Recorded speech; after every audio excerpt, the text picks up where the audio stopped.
Hello, friends of Studio Brulé. This is Steve Brulé, and it is coffee break time. I'm just checking to see if my equipment is plugged in. I have my coffee, and of course my credentials on display. And I hope you had a chance to watch the premiere of the little video I made from yesterday's activities in the Dominican Republic here during the quarantine period. Let me know in the comments for sure whether that kind of stuff appeals to you. I have a few more photographs that I can pop up here today. Welcome to Iron Duke and Michael Keller and Rory and other folks in the comments, Air299, Tom. Let's get straight into some stuff here. So jumping straight into CNN. Well, let me just first off, I want to see if I can jump ahead to, let's jump ahead to, since we just finished the film where I showed some of the food, this is a dinner snack thing that Fior cooked up last night, just tapping in on the food comments from the premiere video. We've got jalapeno peppers here, and these are available in the Dominican Republic, as I mentioned. And this is jalapeno peppers with a cream cheese and shrimp sauce that Fior made last night. And thank you very much to Namartian for the encouragement. And right here, Rory is asking, I watched the video and was wondering, what is their attitude toward you about you buying things for them? Is it expected of you? What is their attitude? Well, when you're, you've got a girlfriend, or if you're married for sure, but when you've got a girlfriend, it's pretty hard to ignore the needs of their family. So although Fior doesn't pressure me on these things, I can't just do nothing when I see there's quite a lot of obvious need there. So I do buy some medicines and antibiotics from time to time if somebody's sick. I make it clear to Fior that within reason I can't fix every problem, obviously, but it's on the other side of it, it is a very, very much appreciated anything you do. But it's like, in a sense, with any family situation.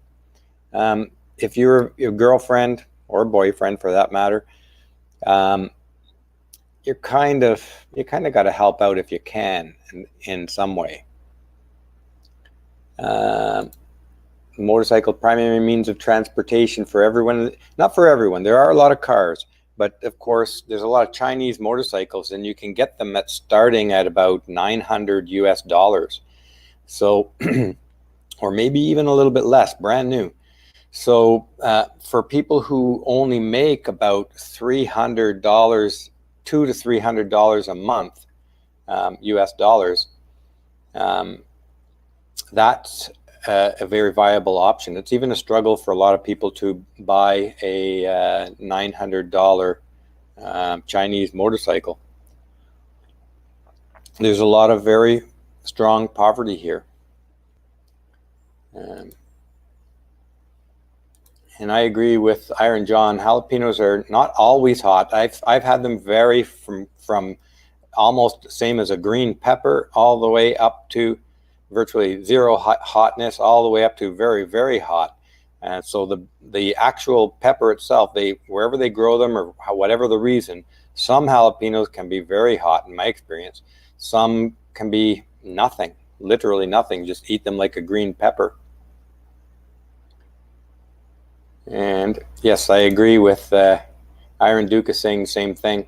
They can go from fiery to nothing. And let me move on for another photo here. This is just to show you, this is where I'm sitting right now. This is my workstation for producing the Fiamengo files. This is my workstation for working on photography, for everything, and for the live stream. You can see my camera up here. This webcam I bought probably 10 years ago. It's a Logitech C920. Quite happy with it. It has still holds up pretty decently after all these years. And I got this little mic set up for you guys are interested in this. I bought this as a little kit and it came with the mic and the whole thing involved. I had to buy the cable for it, an XLR cable, and that whole kit, including this little, you can't see it back there, but there's a USB powered XLR audio input that this mic plugs into, and then it plugs into the computer. And the whole thing was about $150 or less, $120 maybe. The mic itself with the support stand and the little holder here, foamy thing, that was about, I don't know, $50. So you can get, that's what I'm talking into right now. I'll lift it up for you. You can see it right now. There we go.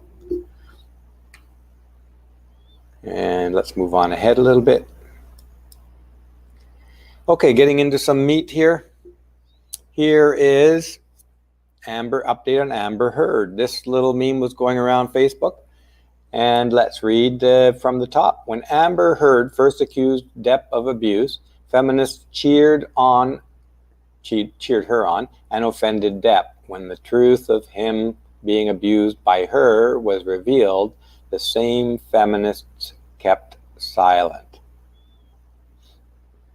Yep, the same can happen to every man. That's just a reminder out there of how important this case is, because this Johnny Depp is a very high status man in this world, whether you like him or not. And Amber Heard, what is she? She's a high status woman, sure. But her word was enough to destroy a very high status man. And look at the nightmare that Angelina Jolie is causing for Brad Pitt. Two guys here who don't deserve any of this abuse. And yet it's not just the abuse of the woman they're putting up with, it's the abuse of the entire culture who backs her up, including the courts. So this is what we're up against. We have to remind ourselves that this idea of women can't do violence and can't be abusive, we have to root that idea out of our culture. And while we're at it, of course, as I keep fond of saying, we have to keep fighting feminism until they take their rightful place beside the KKK and the Nazis in history. And Michael Keller says, get a Behringer Euphoria 204. I think what I have here is a Behringer 202. It only has 2 inputs. And you're right, Michael, in hindsight, I should have spent a little bit more money and got the 204, which I think has 4 inputs on it. I don't know what the mic name is that I'm using here, but if people are interested, I'll check it out. Set below $70, yeah. Very good. For the price, this stuff is really quite good. I'm impressed at the low price it is, because audio equipment can go into the thousands of dollars. It gets outrageous. Okay, let's move along here. And here, these are the short items we're starting off with. From the Daily Mail, a student, 32, dumps her husband to become a sugar baby, and reveals she's now dating 9 men who pay her $500 per visit. This is really a fairly normal nature of women here. They do respond, a lot of women. I can't say I can't honestly say all women are the same, because there's just certainly a lot of variation. But a large number of women respond primarily to the dollar figure. And this is an article talking about just that. And what did I get here? Yeah. Move on to another one here. Yeah, and this is a good point by Michael, as she'll hit the wall, I don't know 3 years or when, but the wall looms in the future for every woman. But, a smart woman, just to be on the practical side of this, $500 per visit, that's a lot of money. Probably it's a 2-hour visit, and there's probably fringe work on the side in that visit that she's not mentioning there. In fact, this kind of work for a woman, and particularly a beautiful woman, can set her up for life. There are rich guys out there that pay in the thousands just to have some beautiful woman dangling on their arm. So that is nature. I wouldn't pay those kind of prices, but there you go.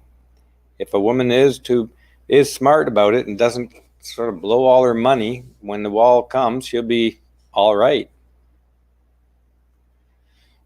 But our culture isn't really willing to have honest conversation on this topic, where basically the idea of women seeking to profit from men. They want to be paid for their presence, for their affections. There's even an old song about that. There's lots of old songs, but one is quite direct. If you remember, it's a jazz standard, Love for Sale. In those days, I think years ago, before feminism took over the PC lying and creating the horrible lies about innocent women in our culture, artists were more honest. These boots are made for walking all over you. That's exactly what a lot of women want to do, and what feminism has accomplished. And then that song, Love for Sale, that's just it. $500 is this woman's price. Love for Sale. And let's move on here. Marwan L. and Facebook shared this item. Let's read from the top. Feminism empowered women to falsely accuse men of rape and destroy their lives. And this is in response to the news, just reading below. DNA exonerates a man who spent 25 years in prison for a 1985 rape that he did not commit. I mean, how many of these incidents do we have to go through before we realize that lying is common about rape, about domestic violence, about sexual assault, about all these things, because it's incentivized. Feminism is behind all of this stuff. Now let's read this little quote. Finding relationships impossible, Emma Watson looks to, quote, kink culture for help. Emma Watson's a bit of an oddball here. I mean, she's a successful, beautiful woman, and she finds that she reaches out to get attention from calling herself a feminist and starting out the whole he for she campaign. I'm wondering that, well, not wondering, I'm thinking that Emma finds relationships impossible is pretty believable, because a woman who has virtually the entire world at her feet, still crying for attention through feminism, claiming that men need to be supporting women even more than they are now. Let's read a couple of quotes from this article. I felt this incredible sudden anxiety and pressure that I had to be married or have a baby or moving into a house, and there was no word for this kind of subliminal messaging and anxiety and pressure that I felt building up, but I couldn't really name. And so I used the word self-partnered. Well, it's called the biological clock in my day. I think there's quite a number of names of them. You guys could share some of those names for what she's talking about in the comments, if you will. But yeah, everybody used to talk about the woman's biological clock. And when I was in my 20s, the idea was that women would start panicking around 27 and 28 years old. And that, I think, is right about the age that Emma Watson would be right now. So this is not a new thing, Emma. Not at all. This is nature. This is nature saying to you that, no matter what feminists tell you, there's a deadline to the baby making process. And you're pushing 30. That's called the biological clock.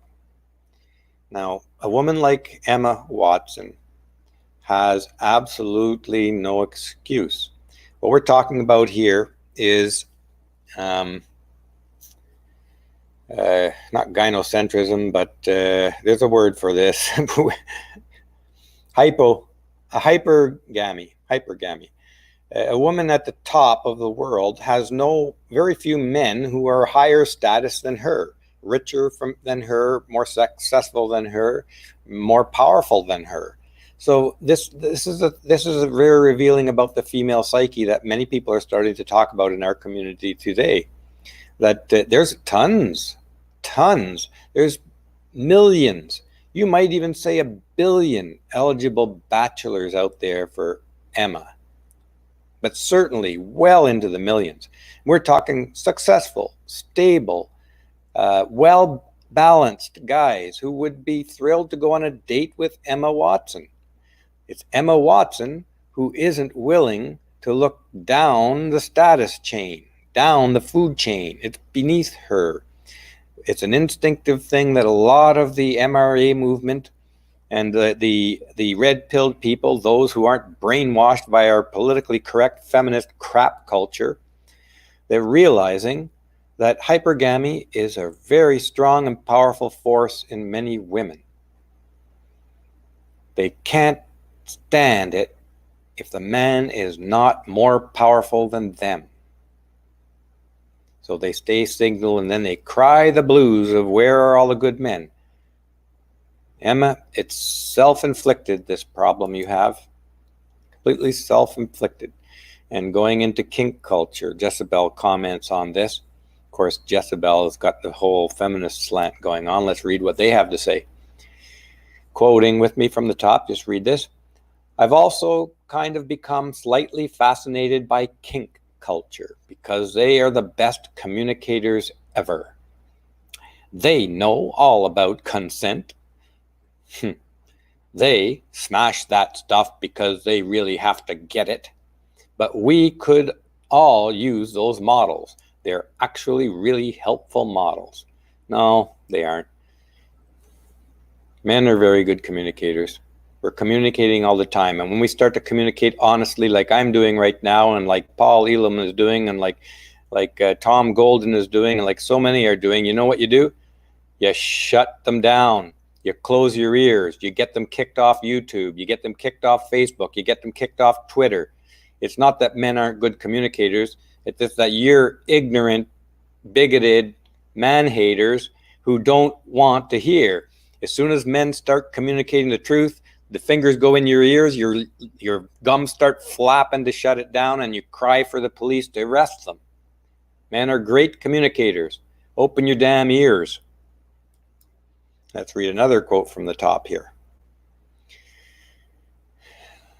I'm glad Emma Watson is finally addressing the pressure to get married. Finally, poor Emma. When will other feminist authors do the same? Feminists are such shrinking violets, aren't they? Self-partnering can't be the extent of our theoretical framework for institutionalized marriage and the often violent gender roles women are forced into when dating men. Why is no one else talking about this? Teen Vogue. Well, it's almost on the front page of every newspaper, every magazine, every online site every day. You feminist, bigoted, blind idiot. And it's a lie because listen to the words here. I mean, this stuff is almost not even registering me anymore because every time a feminist writes something or opens her mouth, there's bigoted crap thrown at men. The often violent gender roles women are forced into when dating men. This must be a lesbian too. And lesbians would know about violence. It's the most violent cohort of all couple groups is lesbianism. Poor Emma doesn't understand that one. Okay, let's get off Emma's topic here. Go on out there and find yourself a decent man, Emma. There's millions of them for you. You just got to stop being such a bigoted, hate, demanding. And there's a C word for that. I don't know if you're a C word or not. I mean, to be honest, Emma's a good-looking woman. She just doesn't want to marry a guy who has less money than her. So it's your own fault, Emma. Go find a plumber. Okay? Go find a carpenter. Go find a guy who's fixing your roads. That guy who's delivering your mail. Ask him out. Cripes, you'll be married before the end of the day. All right, here's a CNN quote here from the Federalist. CNN downplayed swine flu under Obama and went gonzo on Wuhan flu under Trump. Yeah, I just wanted to put that out there. I don't think we need to go into that. Everybody's heard this. Okay, here is Slate. The stimulus bill punishes parents behind on child support. Now is the time. Now is not the time. There's some interesting things said in here that Slate didn't intend on saying, but you have to read between the lines. So let's have a look at some quotes in here. Millions of Americans will feel the economic impact of COVID-19 undoubtedly. Now read this bit. Low income and marginalized communities of color will be hit hardest. Well, why do you think these feminist idiots, SJW types, always have to throw in marginalized communities? If you're low income, you're hit the hardest. Low income means you don't have the resources to solve the problems that come up as other people with more money do have the resources. And that is exactly what causes the greater impact due to COVID-19. And we'll check a few points out about this in a minute. The fact is that there are lots, and when they say marginalized communities of color, you know they're meaning Black people and Indian or whatever. I don't know which ones they're all, but certainly as Black people are always referring to. And I'll tell you this, I knew and socialized with a lot of very wealthy Black people when I was married to my Jamaican wife. And they're not suffering. The people hit the hardest will feel the economic impact is quite obviously, and you have to stop right there if you're not want to go into politically correct stupidity. It's low income. Economic impact, low income. That's it. End of story. Don't be so stupid. Let's read another quote here. Among the provisions of this legislation is the release of $1,200 stimulus payments to Americans with annual incomes up to $75,000. That's low income in the U.S., apparently, $75,000. Shortly after the act was passed, news outlets revealed that non-custodial parents who were behind in their child support may not receive this assistance. Now, you would think, on first blush, you're thinking that, and we know it's mostly fathers who are paying child support, mostly mothers who are receiving it and often spending it on drugs and alcohols and parties and high-heeled shoes instead of stuff for the kids. But that's not where I'm going with this. It sort of appears like Slate, author here, is going to be commiserating with these poor rundown fathers who had their children stolen from them and their paychecks stolen from them, and they can't even afford a park bench to sleep on.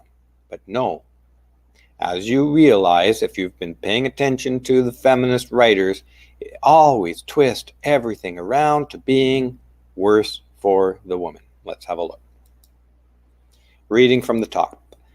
Welfare reform passed in 1996 allowed states to order child support to repay their expenditures of temporary assistance for needy families, or TANF, and other means-tested benefits.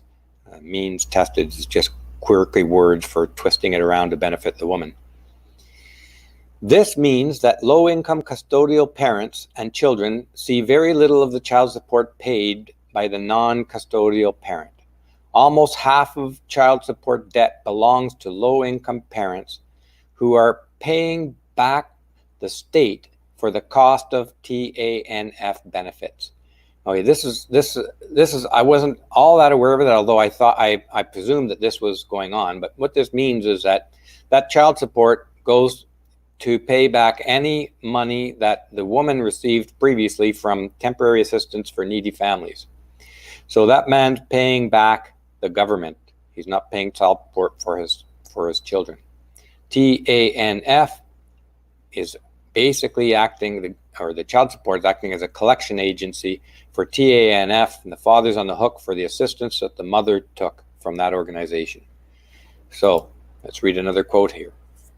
In a time of great economic precariousness, most acutely affecting the economically vulnerable, repaying the state for welfare benefits does not seem like a high priority. Therefore, we urge state enforcement offices to discharge all outstanding child support debt owed directly to the state. Now, owed to the state. What they're getting at here is that they want the mother to receive that child support. They don't want the father to stop paying child support. They want that child support directed to the mother. They don't care that the father is still having to pay the child support that he can't afford. And many of these guys can't, and I've met some of them, living in a car or living on the street. There are people's lives that are utterly destroyed. Remember Earl Silverman, who used his last dollars to try to start up an organization to help men, got zero government funding, ended up losing his house and hanging himself. And Slate, like every one of these other organizations, doesn't care about the men. They want these women to receive the child support instead of being used to pay back the state that already gave that woman money. Let's move on to another topic here. This is another feminist writer apologizing for abusive women, trying to prevent us from holding abusive women accountable for their multiple abuses. Let's read the title here. Layla Moran was wrong to hit her partner, but domestic violence by women is not the same as domestic violence by men. Yeah. So in other words, if you're killed by a woman, it doesn't matter as much as if you're killed by a man. Or if your teeth are knocked out by a woman swinging an iron pot, is knocked out by a man's fist. These is the logic of these ignorant bigots that are allowed to have a voice in this kind of stuff. They're called experts, they're called writers and journalists, and they propagate absolute crap. Let's read this quote. Layla Moran, the Liberal Democrat MP for Oxford West and Abingdon, speaks several languages, good for her, as if that's relevant, and is known for her political ambitions, candor, and feminist principles. No wonder she has a feminist principle. She's a husband abuser. She's guilty of domestic violence. That's feminist principles right there. Previously a physics and maths teacher, she is the UK's first ever British Palestinian MP and will be a front runner in the Lib Dem leadership contest when Vince Cable quits later this year. This is an old story, I'm pretty sure. But the story, maybe an old story, but this story goes on every day in our culture against men. When men are abused, they're told to suck it up, shut up, and let the woman get away with it. Let's read another quote here. It was all going well for her until last Saturday when she tweeted a small confession. A small confession. Imagine trying to dismiss a man who confessed to beating his wife and calling it, it was just a small confession. It was only one sentence. How can he be, lose his candidacy for one sentence? Oh, I smashed my wife's teeth out. Why should that sentence cause me to not be a candidate? But when it's a woman, it's just I tweeted a small confession. What's the big deal? In 2013, she was arrested for assaulting her then partner, Richard David, an analytics expert. She was held in police custody and charged, but the case was then dropped, as it often is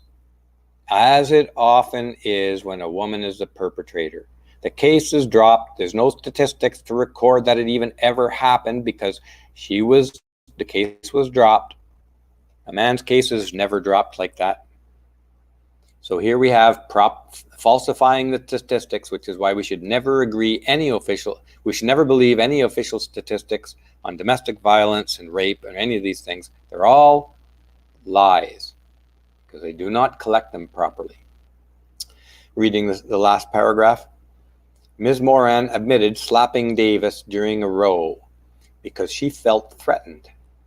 She will always just have to say, I felt threatened, and you're allowed to murder your husband based on the battered women defense.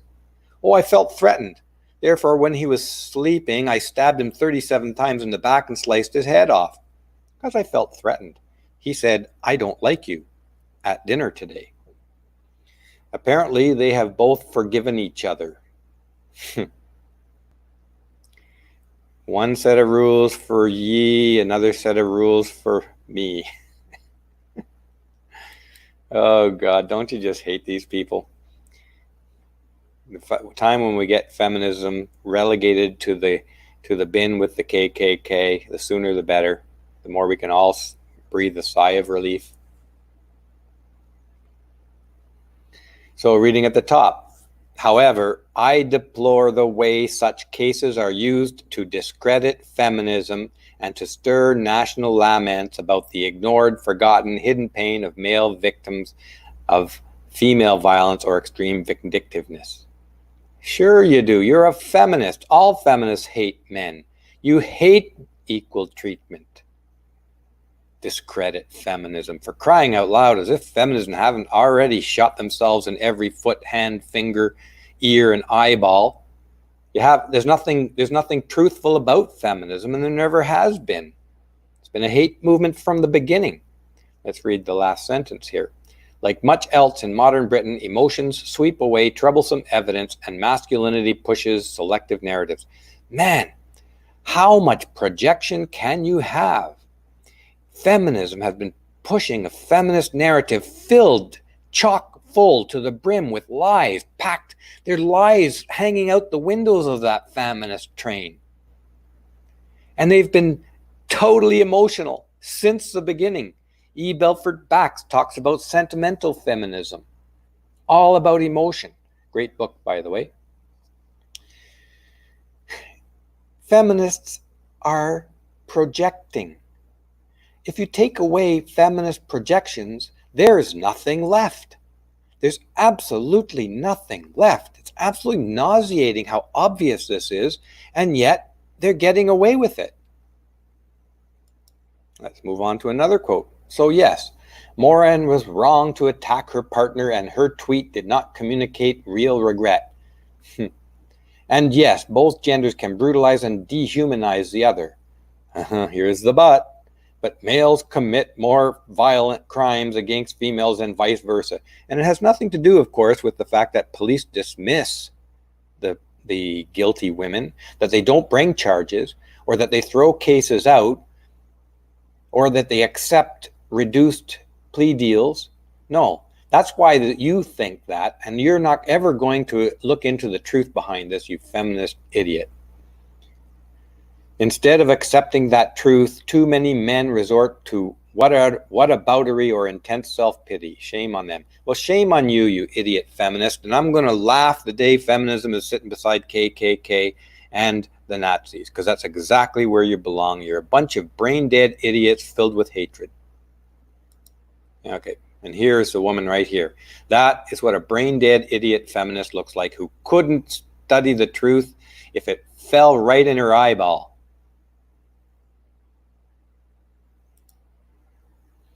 And here's another title of one of her articles here. After the optimism of International Women's Day,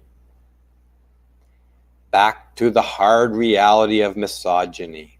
Oh, God, cry me a frickin' river. And this is International Women's Day, where in Spain they actually went out in spite of quarantine and the coronavirus and infected huge numbers of other people, causing deaths. And you're calling it misogyny because nobody dare say, hey, dainty women, you're not supposed to be up. There's this nasty virus out there that the rest of the honest people are paying attention to. Stupid. There's just no end to the depth of stupidity that feminists can create. Okay, on to the next topic here. Well, which one is this? I'm going to have to shut this down here. I think I'm out of order. So let me close this. And I'll open up the next topic here, which will get straight into directly the coronavirus.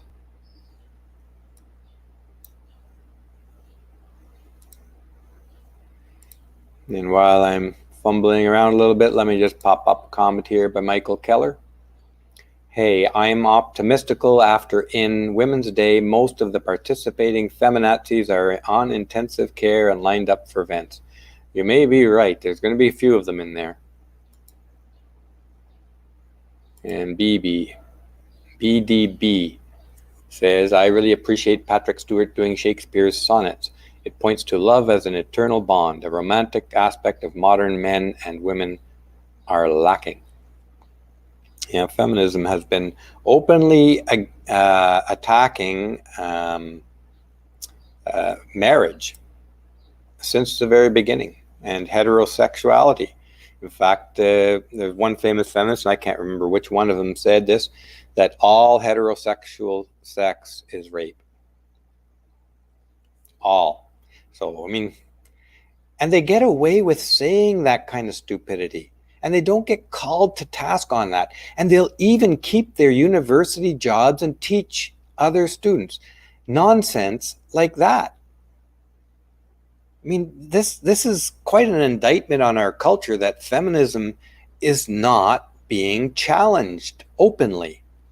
If we were openly challenging feminism, it would be destroyed in an hour. There is nothing legitimate about feminism. And Z-Rank says that was Dworkin. You're probably right there. And if you've seen a picture of Dworkin, oh my God, I doubt she's ever had heterosexual sex.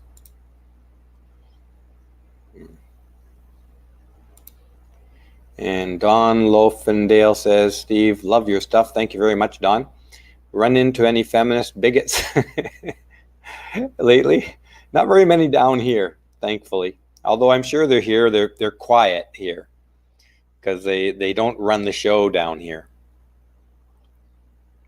And I think that's true anywhere where there's poverty and there's a risk of not living well. Feminism is nowhere to be found. Feminism is only found in wealthy, prosperous countries that support everything a woman says and does. Gynocentric, wealthy countries. It's very telling that those are the only places that feminism thrives. They don't open their mouths in places where there's danger or poverty because they're not going to be tolerated. They need the men. They can't afford to alienate men in a dangerous area or where there's poverty. Okay, let's go have a look at what Trudeau's saying here. Trudeau, excuse me, vows better gathering and release of pandemic data, says the Globe and Mail. And thank you for Walter Schneider for bringing this up. Let's have a look at it here. And here's the Globe and Mail front page on this. April 2nd, this was published. Oh, maybe I didn't quote anything out of that. So let's carry on with the CBS News one. Shoot them dead. Philippine President Rodrigo Duterte orders police and military to kill citizens who defy coronavirus lockdown.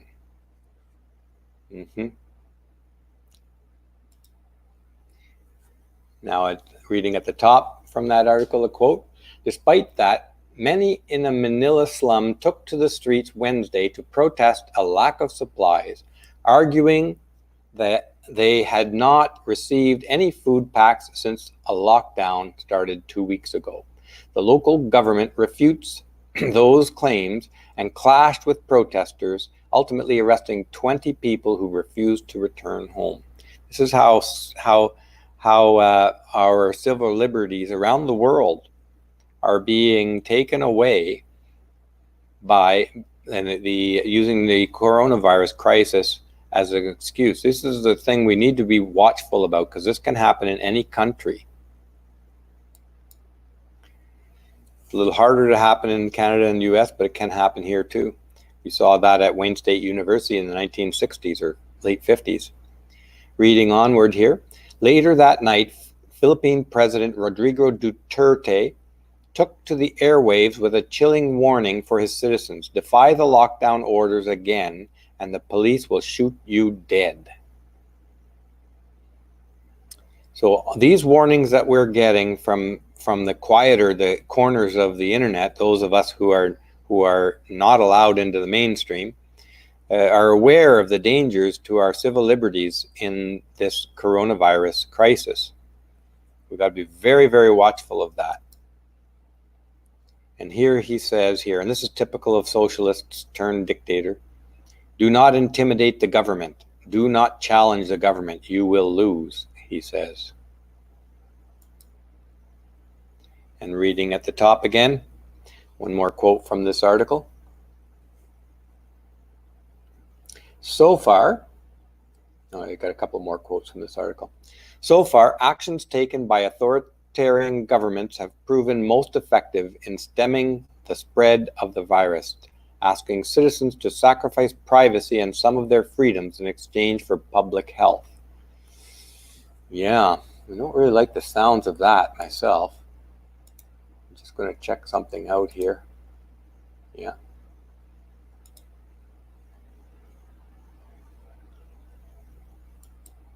And this is what I was mentioning a week or two ago, that this sacrificing privacy and freedoms in exchange for public health. This is what I was talking about before. You don't get increased safety without sacrificing freedom. The two go hand in hand. When you try to press forward some safety issue, you by default are taking away some freedoms. So we've got to be extremely watchful about this. Let's read this quote from the article. Poland is making quarantined citizens use a selfie app to prove they're staying inside. Singapore is using Bluetooth signals between cell phones to keep track of who people come into contact with. This is quite a lot of monitoring. And Trudeau also said he wouldn't rule out the use of cell phones for tracking people. So what would be the purpose of just tracking people if there wasn't a consequence to where you are? And what makes you think they're going to stop tracking you when this crisis is over? What we've learned in previous coffee break sessions, these temporary, quote, changes, legal changes and power grabs tend to be permanent. They very, very, very few of them are ever eliminated after the crisis subsides. And Michael quite rightly says, yep, leave your cell phone at home. That's a good option. But remember, they're deploying drones. In Britain, they tracked somebody out for a walk in the middle of the countryside with a drone. So they're tracking you. And, what's the point of having a cell phone anyways if you're not going to have it with you? It kind of defeats the entire purpose of a cell phone. Let's read this from bbc.com. Coronavirus, don't wait message for those suffering domestic abuse. So again, we're going to get into this. Domestic abuse is only men beating up women. Let's read a quote from this. Nicola Sturgeon said there was a risk women and children who are already subject to a domestic abuse would feel more isolated and vulnerable during the coronavirus. You know something? I've probably said this before, but the vast, overwhelming majority of the public, and I'm not talking about red-pilled people like our viewers here at Studio Brulé and our supporters in our community, we're very well aware of this stuff, what I'm about to say. But most readers are going to read this as, and not will bat an eye, that there was a risk women and children who are already subjected to domestic abuse. So there is a complete ignoring of the fact that men are subject to domestic abuse. It just doesn't register. It's not even worth mentioning in here. So they're writing this from the implication that you already know that victims are women and children, and by implication, the men are the abusers. This is implied in her statement. The author of this is so sure that the reading public is on board with men as villains, women as victims, that they don't even have to point it out. It will just be understood from this sentence. Now, this is a very interesting article here. And now it's a bit complicated, and FP, I can't remember the name of that, Foreign Policy, that website, Foreign Policy, April 2nd this came out. The connection between China, the coronavirus, the WHO, and Africa. These four items, these four entities are connected in a very complex and interesting way. I repeat that. The coronavirus outbreak, COVID-19, China, I think the connection there is very clear and obvious. The WHO, who played a role, the World Health Organization played a role in helping China avoid scrutiny in the early days of the stage, and we'll see of the infection, and we'll see why. And then Africa. China is highly invested in Africa and building infrastructure there to get their resources to beat all hell. I knew there was a lot of Chinese interest in Africa and resources around the world, in fact, but I didn't realize just how far along it had developed until I started looking into this issue. So this argument here, how WHO became China's coronavirus accomplice. Beijing is pushing to become a public health superpower and quickly found a willing international partner. Let's read a quote from the article here. And these articles on the China, WHO, and Africa connection are worth reading, even though they are long. Just a few quotes here to give you the sense of it. And I'm also mention I might get cut off in the middle of this live stream, folks, because I'm using up my free service on StreamYard. The paid service, I think, is about $20 a month and maybe more. I can't remember right off the top of my head. So if you want to help me out with a subscription, it'd be very well appreciated. So I need about $240 to get a year's subscription to this StreamYard, so I don't bump over their monthly hourly limit. So having said that, all donations are very, very welcome indeed. Now, reading with me from the top here. Most critically, Beijing succeeded from the start in steering the World Health Organization, which both receives funding from China and is dependent on the regime of the Communist Party on many levels. We're going to see its connection to Africa as well, and one African leader in particular, I think on the second article. Reading from the top, another quote here. WHO was uncritically repeating information from the Chinese authorities, ignoring warnings from Taiwanese doctors unrepresented in WHO, which is a United Nations body. The United Nations, by the way, needs to be scrapped. And reluctant to declare a public health emergency for international concern, denying after a meeting January 22nd that there was any need to do so. Interesting, isn't it? World Health Organization, reading from the top, was keen to broadcast Beijing's message. Quote, in the face of a previously unknown virus, China has rolled out perhaps the most ambitious, agile, and aggressive disease containment effort in history, WHO experts said in their February report on the mission to China. And so changing their tune there a little bit. And reading from the top, China's uncompromising and rigorous use of non-pharmaceutical measures provides vital lessons for the global response, the WHO report said. Beijing's strategy demonstrated that containment can be adapted and successfully operationalized in a wide range of settings. However, while recommending China's epidemic control policy to the world, WHO neglected the negative externalities from economic damage to the failure to treat many non-coronavirus patients, psychological woes, and human rights costs. And bear with me on this one too, because this article is well worth reading, but you have to bear with me on where it gets really interesting in a little bit. Beijing's, because remember we're going to get into who is the leader of the WHO, the World Health Organization, and that's very significant.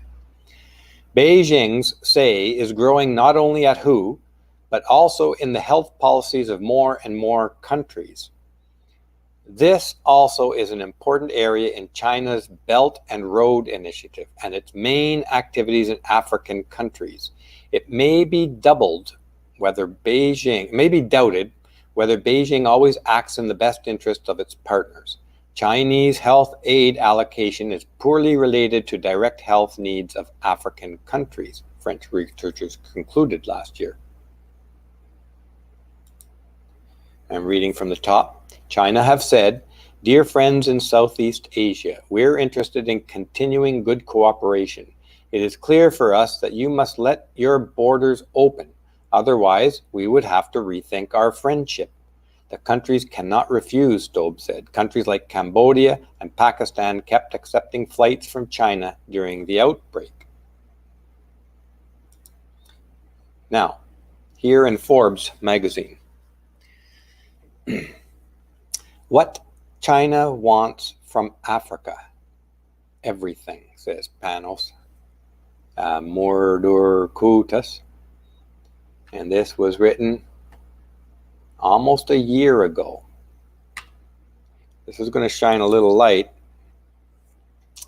onto the WHO and the connection with the coronavirus.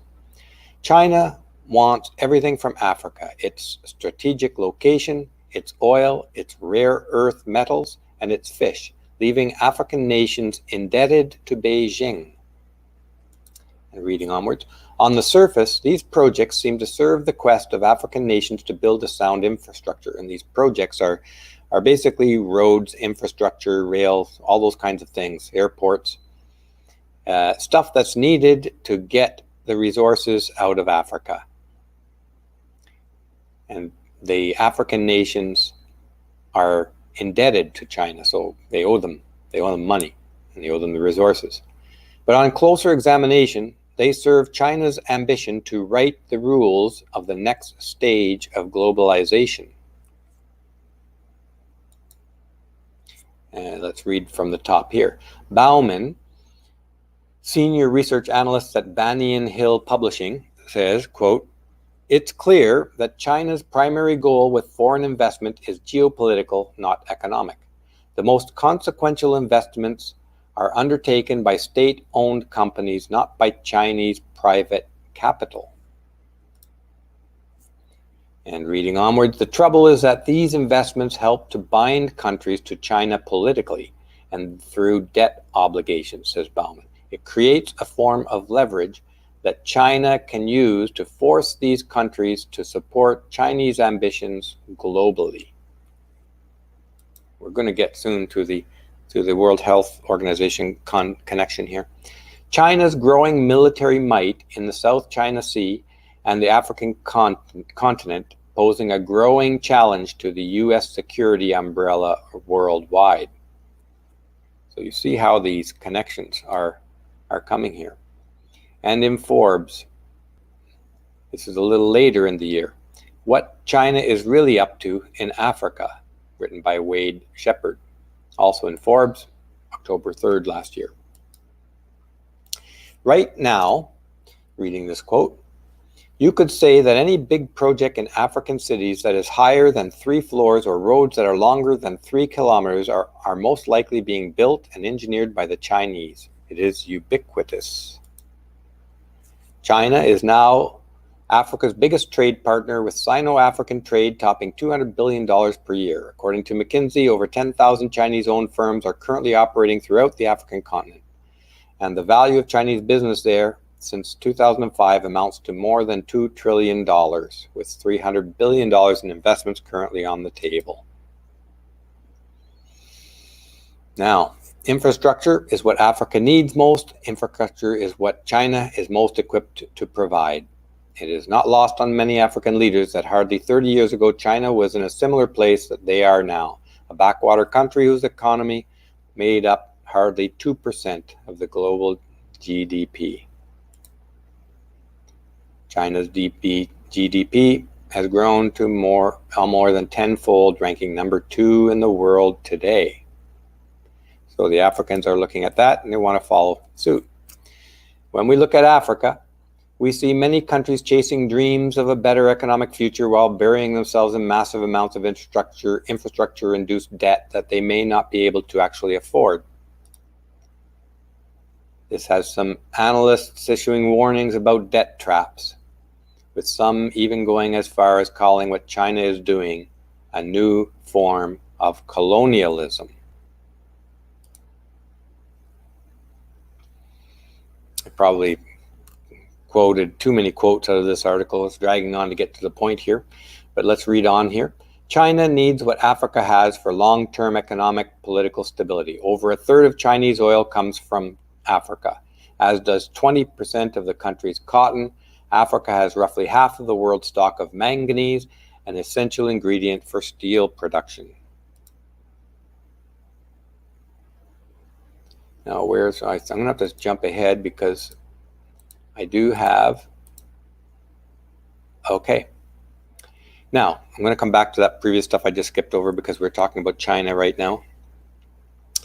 Hu director was top member of a violent Ethiopian Communist Party. This is the guy who helped suppress China's, the information on the coronavirus in China. He's the WHO director right now, and through this virus.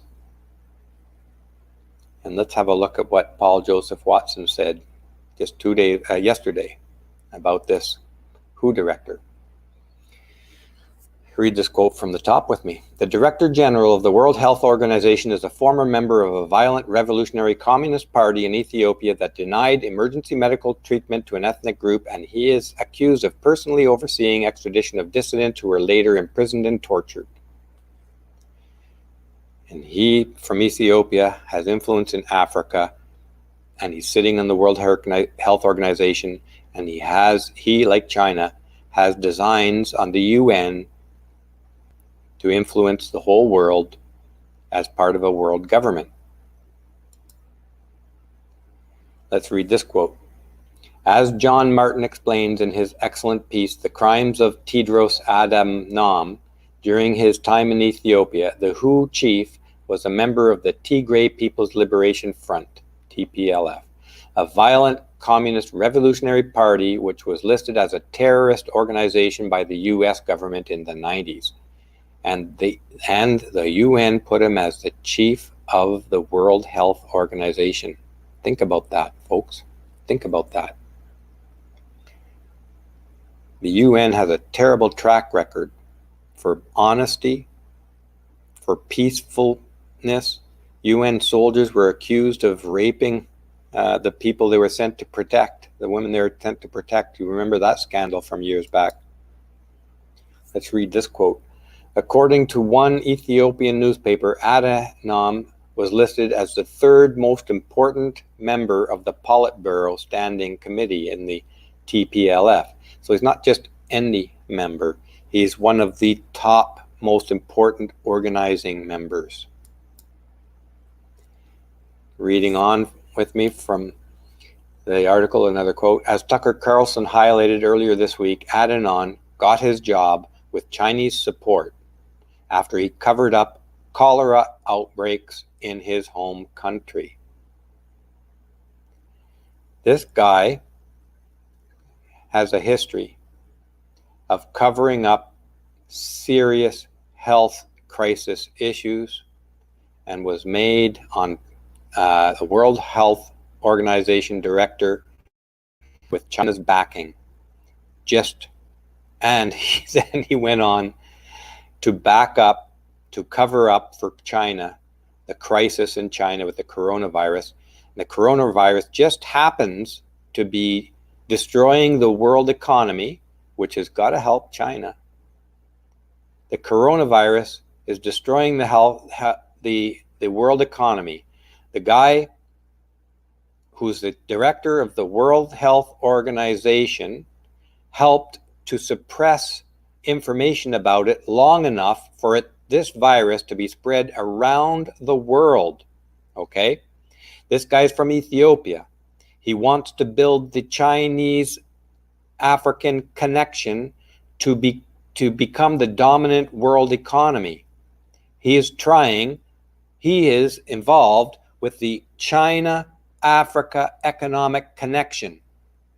He suppressed information in China, or in the world, being director of the World Health Organization, long enough for the coronavirus to spread around the world, and this coronavirus is spreading around the world and depressing the entire world economy.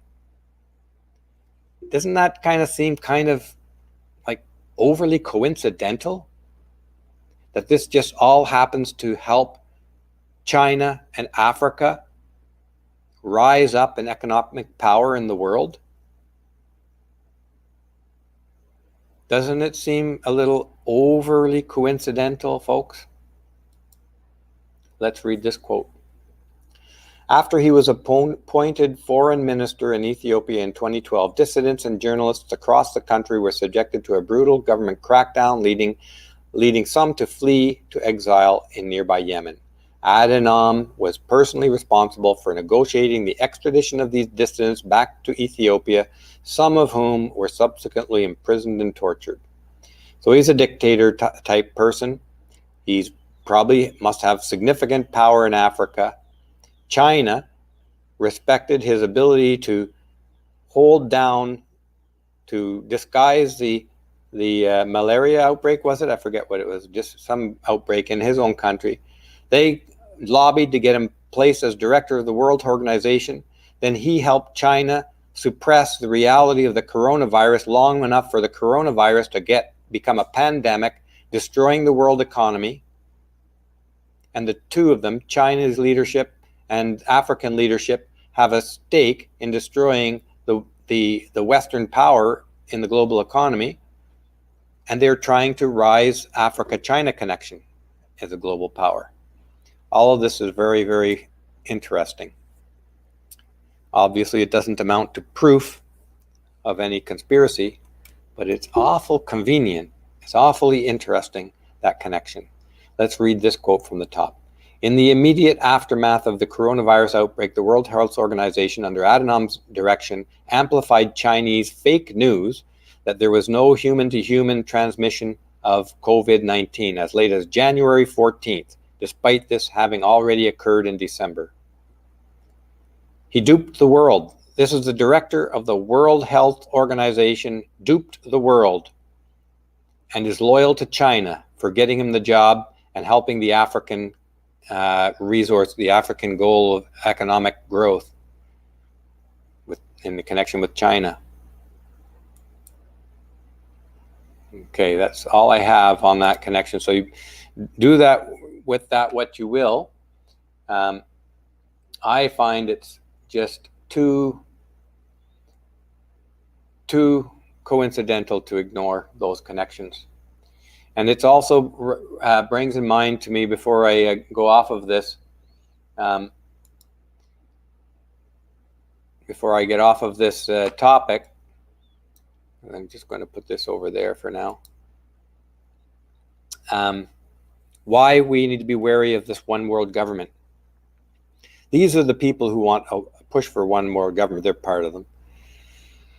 There's a lot of effort towards a one world government, but I want to just say this one thing before I forget about it online here.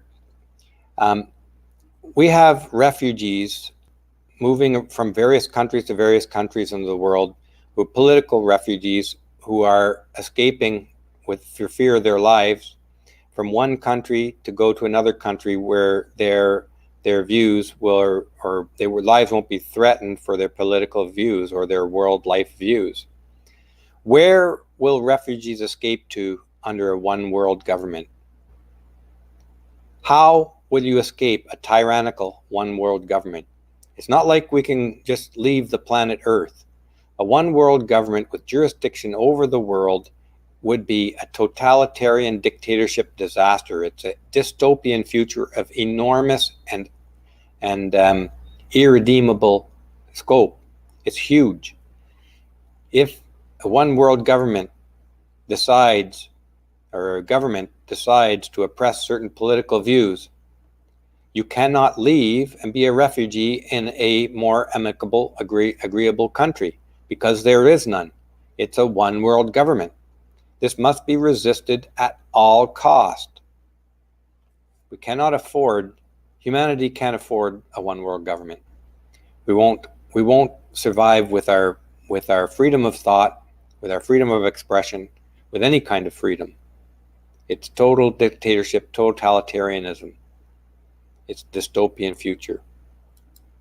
So let's get on to this other issue here.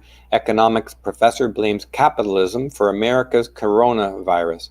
The mental gymnastics in this professor, and this is a professor, folks, in the United States, a professor of economics, which I have to say, from some of the stuff I've seen from economists, it's a flip of a coin kind of a field here. Let's read a quote here. In a variety of recent public statements, economist Richard Wolff argues that, quote, the catastrophe we are living through was caused by a capitalist system that could not anticipate, plan for, or cope with the coronavirus. How do you plan for something you can't predict? How do you anticipate the release of a coronavirus? I mean, he's an economist, so he doesn't know anything about what he's talking about when it comes to viruses. Let's read this quote. In a March 31st YouTube video titled "Capitalism is Making a Mess of the Coronavirus Crisis," he argued that private companies have no incentive to produce test kits and store them in a warehouse for years before there's a crisis. It's not profitable. I mean, how do you create a test kit for a virus that isn't there yet? He's implying that private companies could have created a test kit for the coronavirus before the coronavirus existed.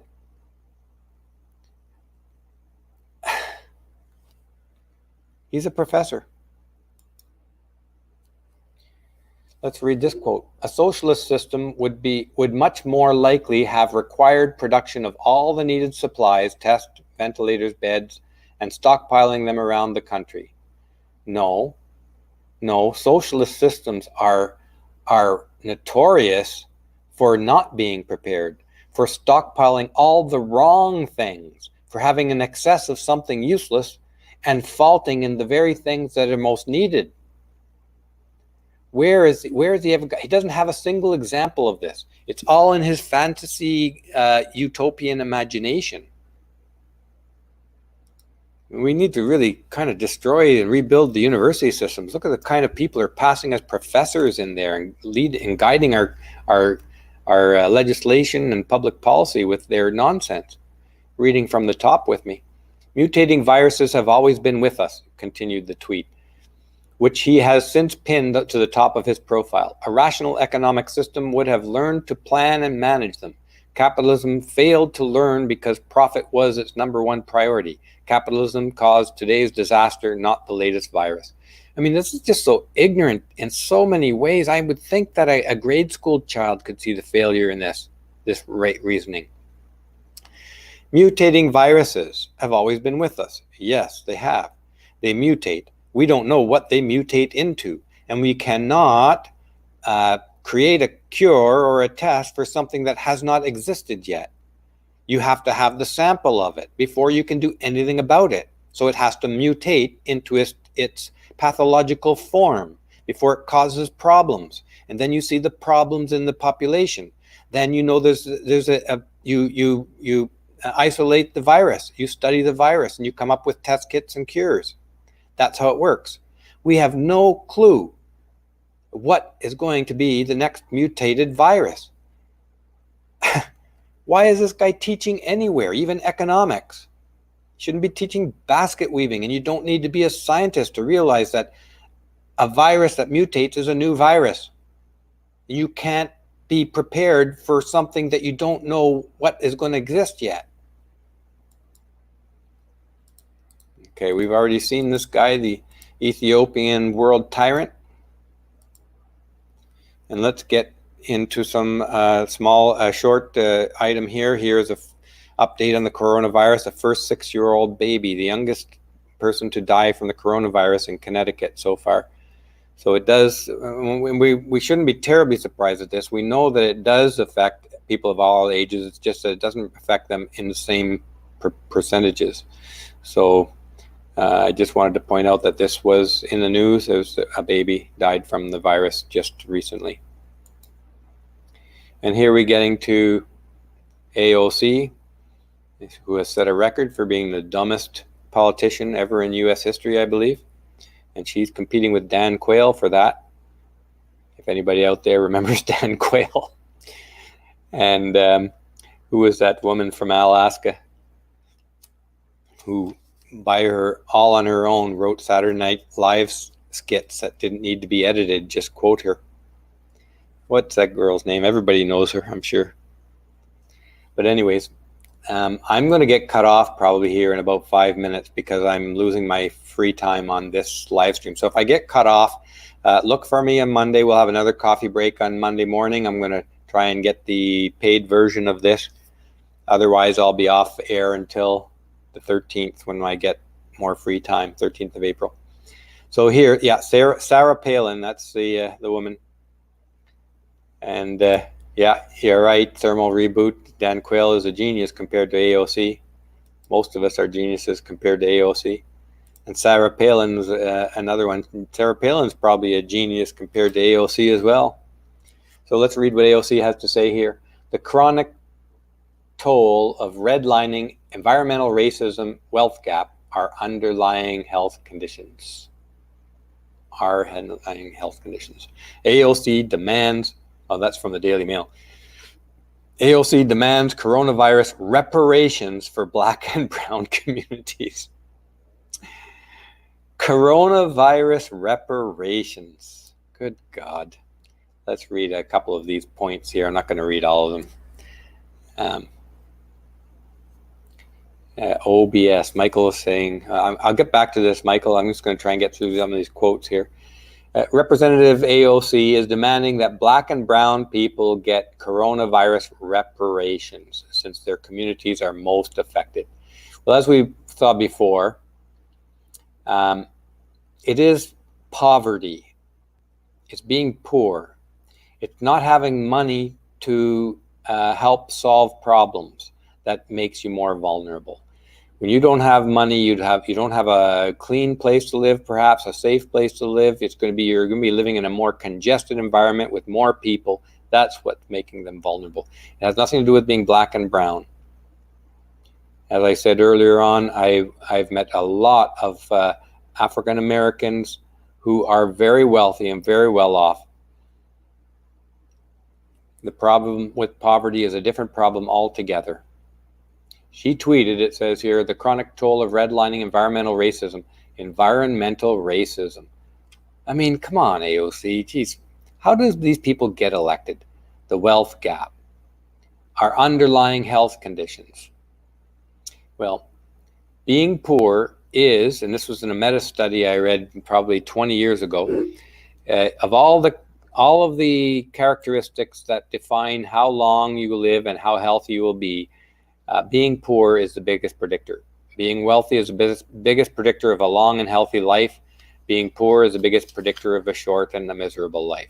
And Jordan Peterson talks along these lines, especially when he uses his allegory to the lobsters. So if you haven't read his book, it's kind of interesting.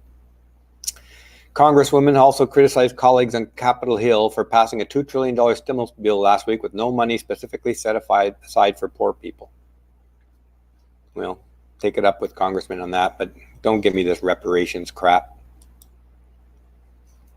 Okay, here it says, here reading from the top, AOC wants Black and brown communities to get coronavirus reparations because a history of inequality has left them at a higher risk of suffering from the deadly virus. Oh, Jesus. I think I'm going to die of AOC stupidity before I'll die of the virus. Okay, I'm not going to read any more of that. Let's just move on a little bit here. And there you see, it's the same old crap AOC is telling. Okay, so let's read this little quote. People living in poor communities also have a harder time avoiding crowded areas. Yep. And that's really a big part of it. Poor people live in more crowded areas. poor, lack of money, poverty. Poverty affects health outcome. Let's repeat that. Poverty affects health outcome.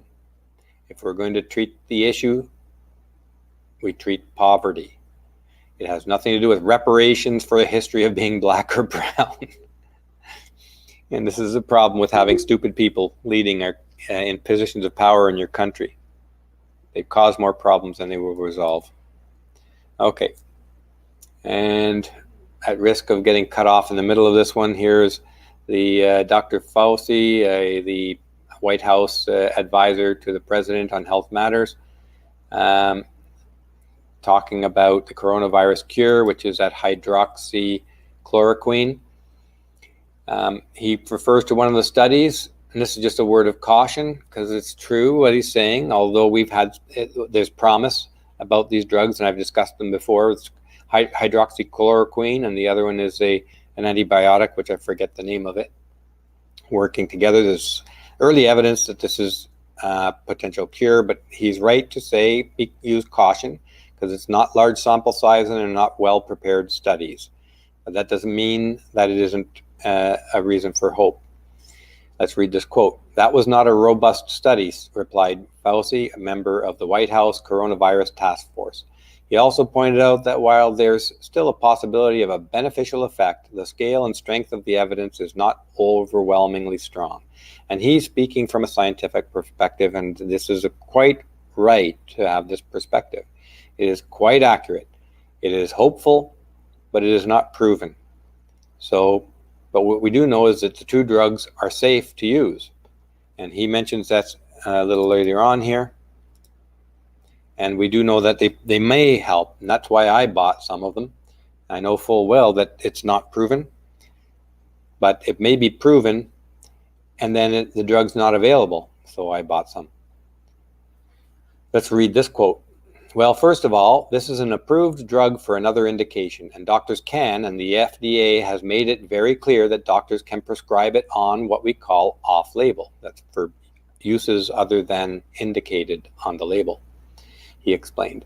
"There is no inhibition for that, so a considerable amount of drug was made available, as you remember, just a few days ago. But the FDA was very clear that they're not going to be inhibiting anyone from doing an off-label prescription of the drug. So they're free to do that if they want to." So he has to be very careful because he's a very high-powered person connected to the White House, and people act on his words. So he's acting out of caution. But what he says is absolutely true. The studies take time. They were preliminary indications that raise these drug combination as a potential cure. So with the absence of any other legitimate treatments for the coronavirus infection, wouldn't you try something that has indicated a possibility to help? It might make the difference between living and dying. And you won't die from these drugs because they have a long, long track record of safety. So even if it is off-label, on the chance that this early indications pan out to be true, you're better off taking the treatment. So that's all I have to say. And here, Harry Holbrook says, believe it is azithromycin. That does sound right. Azithromycin, and I do have it here. It's in the box over there somewhere. And the hydroxychloroquine. That's the combination that has, at this point, is the only known drug combination that has some indication of success at treating the virus. And health professionals believe it enough that some are using it prophylactically at a low dose, indicating that there's indication that it can help to prevent catching the virus in the first place. So there is that. Now I'm just going to double check if I don't have other items to talk to you about, but I think I'm going to get cut off here any minute on this live stream because I'm over my time. So if anyone feels inspired to help me pay for a subscription to the StreamYard, that would be wonderful. In the meantime, stay safe from the coronavirus and try to enjoy your life in spite of what's going on, in spite of the evil feminist empire, in spite of the coronavirus pandemic, in spite of troubles in your relationships. Try to find that place of peace and enjoyment out of life every day, somewhere, in some way, because there's always going to be something to get upset about in the world, always. So check back in with me on Monday. I hope to be online with another edition of The Coffee Break. Cheers, and I hope you enjoyed the video about the Dominican Republic. Stay safe, folks.